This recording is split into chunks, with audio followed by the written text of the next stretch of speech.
सोलापूर जिल्ह्याचे जिल्हाध्यक्ष उमेश पाटील आपल्यासोबत आहेत. 2 दिवसांपूर्वी आपल्याकडे एक भव्य कार्यक्रम झाला. सुनील तटकरे देखील आले होते आणि या कार्यक्रमाच्या निमित्तानं प्रचंड गर्दी तर पाहायला मिळाली. काय सांगाल तुम्ही? काय तुमची एकंदरीतच सोलापूर जिल्ह्याची जबाबदारी घेतल्यानंतरची प्रतिक्रिया? 1 महिन्यापूर्वी माझ्याकडे सोलापूर जिल्हा राष्ट्रवादी काँग्रेस पार्टीच्या अध्यक्षपदाची जबाबदारी देण्यात आली ग्रामीण भागाची.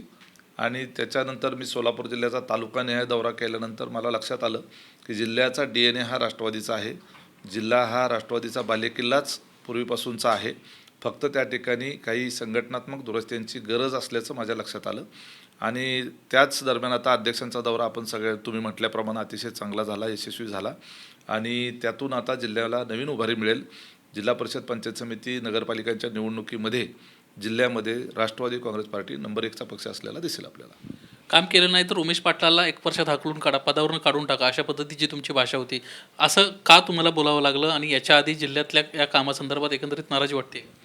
काय होतं की पूर्वीच्या मला कुणालाच नावं ठेवायची नाही आहेत, परंतु एकंदरीतच अनेक वर्ष पक्ष संघटनेतला माझा अनुभव आणि मी केलेलं काम यातून आणि महाराष्ट्रभर मी फिरलेलो आहे पूर्वी आणि आता जिल्ह्यात फिरल्यानंतरही माझ्या एक गोष्ट लक्षात आली की पुढं करणारे, गुच्छ घेऊन जाणारे आणि सातत्यानं नेत्याच्या भोवती घुटमळणारे आणि मोठे बॅनर पोस्टर लावून फक्त नेत्यांना खुश करायचं आणि पदं मिळवायची अशी एक वेगळी संस्कृती पक्षामध्ये झालेली आहे. हे सगळं करावं लागतं, हे मान्य आहे, परंतु त्याच्याबरोबर आपलं संघटनात्मक काम, निवडून येण्याचं कौशल्य आणि जनाधार हे अत्यंत महत्त्वाच्या लोकशाहीमध्ये आवश्यक असलेल्या बाबी आहेत. आणि अशा व्यक्तिमत्वांच्याकडं पक्षाची महत्त्वाची पदं असली पाहिजेत असं मानणारा मी कार्यकर्ता आहे. त्यामुळं ते मलासुद्धा लागू आहे. जर मी त्या ठिकाणी जिल्हाध्यक्ष म्हणून माझ्याकडे जबाबदारी असेल आणि जर त्यात रिझल्ट नाही देऊ शकलो तर मलासुद्धा पदावरून तात्काळ काढलं पाहिजे या मताचा मी आहे. रिझल्ट देऊ शकत नसेल तर मी त्या ठिकाणी पदं कशाला अडवून ठेवायची? पक्षाला जर त्या ठिकाणी मी रिझल्ट देऊ शकलो तरच मला पक्षापुढं आणि पक्षाच्या नेत्यापुढं ताटमानेनं जाऊन काहीतरी मागण्याचा अधिकार असला पाहिजे असं माझं मत आहे. तुम्ही पक्षाच्या रिझल्ट संदर्भामध्ये, कामाच्या रिझल्ट संदर्भामध्ये तुम्ही बोलला. तुमच्याच पक्षाचे एक मंत्री आहेत माणिकराव कोकाटे, त्यांचा रिझल्ट सातत्यानं निगेटिव्ह येतोय, तरी देखील ते पदावर आहेत. त्यांना हाकललं पाहिजे का? एक लक्षात घ्या, 5 वेळेला सिन्नरसारख्या मतदारसंघातून मोठ्या मताधिक्यानं निवडून येणारे कोकाटे साहेब जर काम करणारे नसते तर त्या मतदारसंघातल्या मतदारांनी त्यांना 5-5 वेळेला निवडून दिलं असतं का?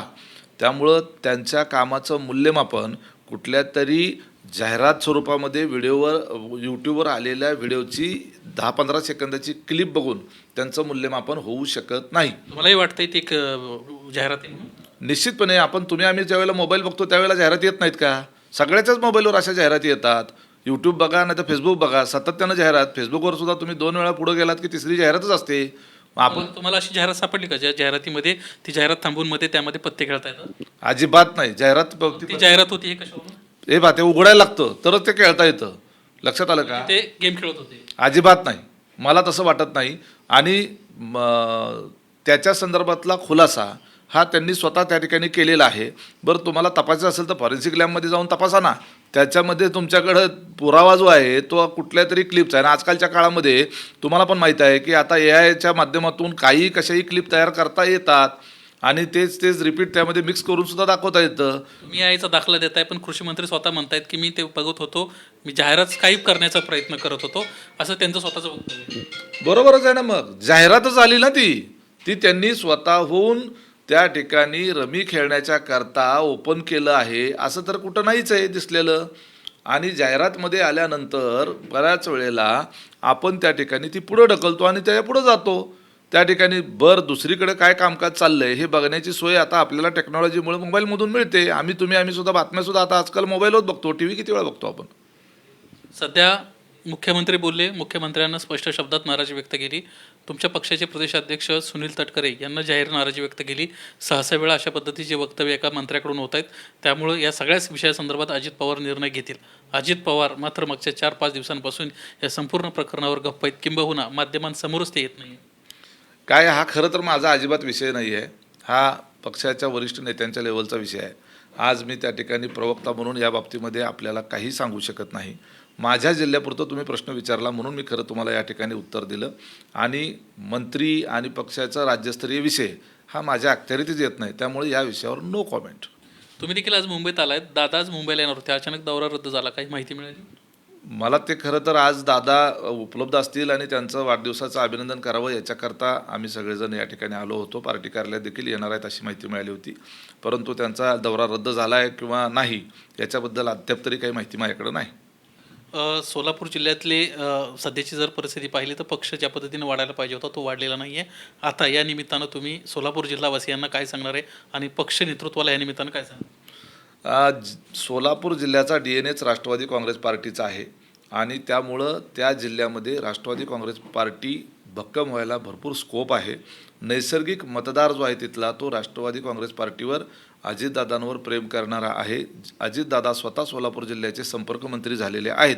त्यामुळं येणाऱ्या निवडणुकीच्या काळामध्ये मोठ्या प्रमाणावर त्या ठिकाणी झेडपी पंचायत समिती नगरपालिकेचे सदस्य झालेले तुम्हाला पाहायला मिळतील आणि रिझल्ट देण्याच्या करता कष्ट घेणं आणि त्याच्याकरता लोकांच्यामध्ये लोकाभिमुख पद्धतीनं काम करत राहणं हा विचार घेऊन आम्ही काम करणार. संपर्कमंत्र्यांकडून काय अपेक्षा आहे? त्यांनी आम्हाला वेळ दिला पाहिजे. मला त्या ठिकाणी सोलापूर जिल्ह्यात प्रत्येक तालुक्यात जनता दरबार आयोजित करायचे आहेत आणि अजितदादा प्रश्न सोडवण्याची हातोटी या महाराष्ट्रामध्ये अजितदादांच्या एवढी कोणाच्यात नाही असं आमचं मत आहे आणि आपल्याला वारंवार ते निदर्शनाला पण आलेलं आहे.